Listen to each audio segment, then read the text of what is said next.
Bill Bixby is coming back to television in a brand new series called The Magician. And Bill, what is the storyline of The Magician? May I, Bobbie, start by telling you what it is not? Okay, fine. That Because often is the just the best way fact to of the do it. magician, you know, all of a sudden it implies a lot of things that people assume, you know. So, it is not Mandrake the Magician. I don't hypnotize people. It is not Batman and Robin. We're not a cartoon of life. What it is a man who in his past suffered greatly by being falsely imprisoned and physically suffered. He escaped. When he escaped, he took with him his cellmate.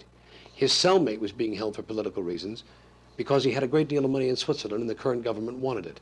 The man that I escaped with died from the treatment that he had received in prison, but he had 6 months freedom.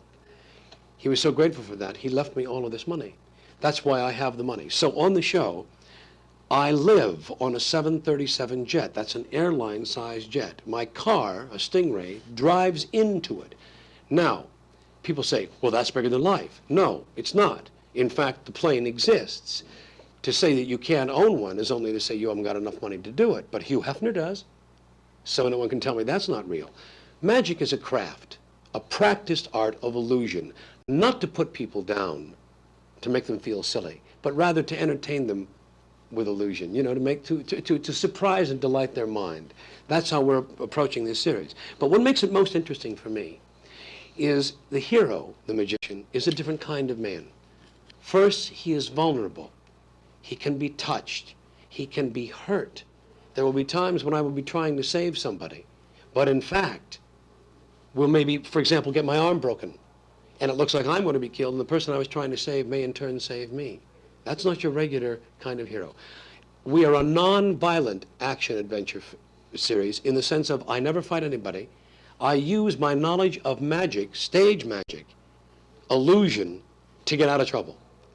So instead of fighting somebody, boom, I can throw a dove into their face, and it can be, well, we did it in the movie. And as soon as we went cut, the crewman next to me said, where did you get those birds from? Which proved to me that I had done my magic part right. The last and most important part of this man is his compassion for people.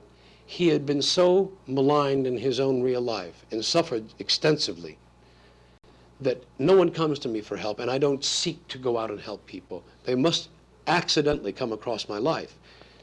But he is so compassionate to pain and to people who cannot help themselves, that he finds he is forced to try and help because he is in a posture to do so. What I'm saying is he is not an apathetic human being, which is a new kind of hero in this country.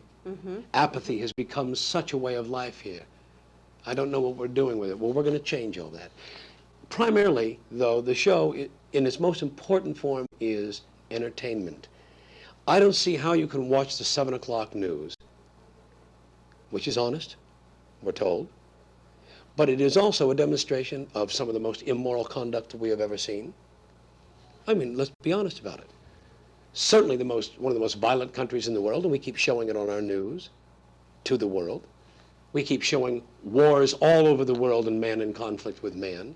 And then the FCC and the Parent Teachers Association and people who are concerned about television say to us, the actors, don't show violence on television. I'll say, I totally agree with you. Take off the 7 o'clock news.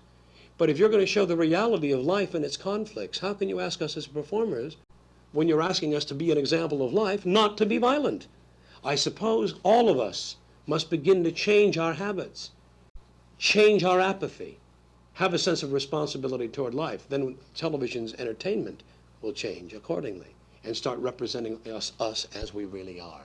Well, we're going back into the entertainment business and making the magician a little bit bigger than life, but as real as possible.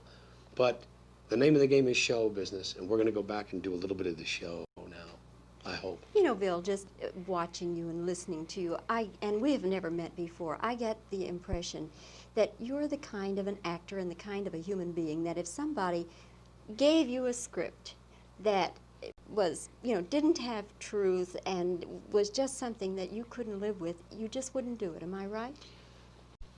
Yes.